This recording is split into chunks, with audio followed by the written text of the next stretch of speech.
Hi, this is Doug Wheaton with thewalledgarden.net. Let's talk about nurture a little bit. There's an old story, of a farmer who won the lottery, a state lottery, for like $50 million or something. And the media got wind of it, and so they all just kind of, rushed out and swarmed his farm. And they catch him on his tractor, and he turns it off, and all these vans are popping up, people with their microphones and cameras and everything. And reporter sticks a microphone in his face, and he says, what are you going to do with the money? Because this is such an odd situation, And the farmer turns the tractor off, and he, takes out his handkerchief and wipes his head and puts his cap back on and says, I guess I'll keep farming till it's gone. That farmer had a good sense of nurture. He knew what nurture was about. The farm was very valuable to him. He didn't plan on changing what he was going to do with his life. And if more resources are given to him, it just means he's going to keep plowing them into that land. And that is a real picture of nurture, because nurture takes investment, it takes sacrifice, it takes benevolence, it takes someone who is wholeheartedly looking at the object of nurture as something extremely valuable and is willing to just put more and more and more and more into it. It's a beautiful thing, and it only comes from this. I don't think I'd call it an obsession, but a desire to help develop something that is very valuable to you. And so it takes an attitude of feeding, it takes an attitude of care, it takes an attitude of helping develop something that isn't necessarily going to ever give anything back.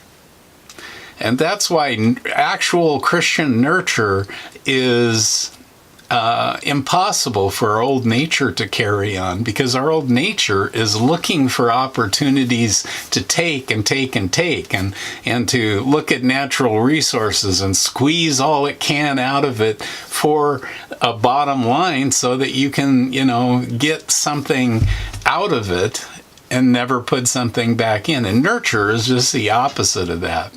Nurture isn't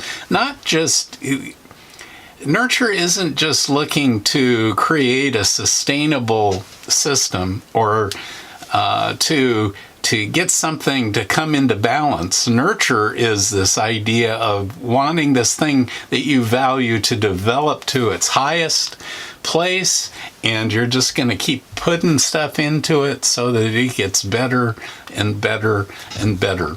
You see, Christian nurture isn't efficient. In fact, when you carry on Christian nurture, it's very expensive.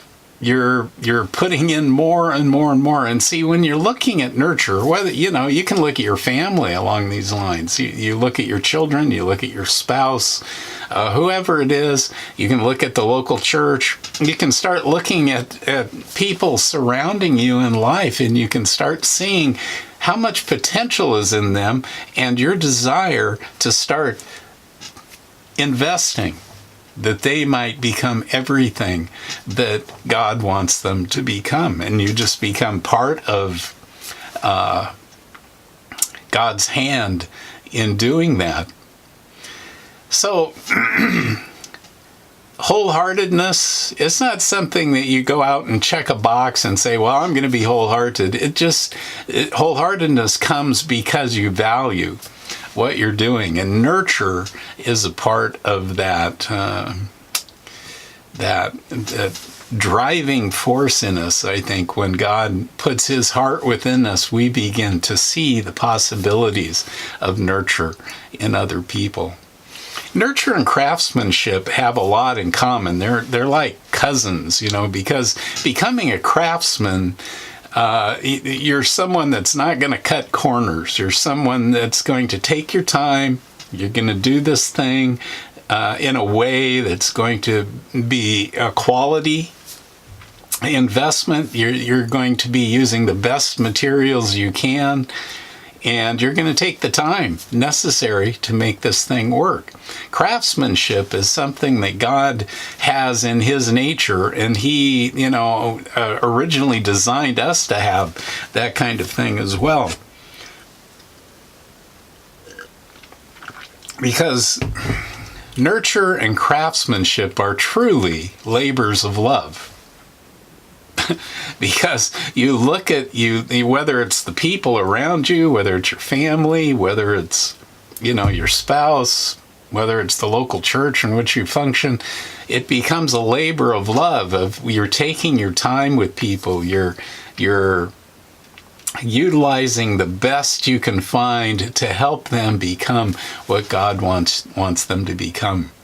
It's nurture and craftsmanship are actually miraculous, because in our old nature we don't take the time for these kind of things. You see, we'll look at it in another section, looking at the industrialization of the church and such. But this idea of how expensive nurture is shocks people often, especially when you get into the church, and how expensive the gospel is to take it out into the community.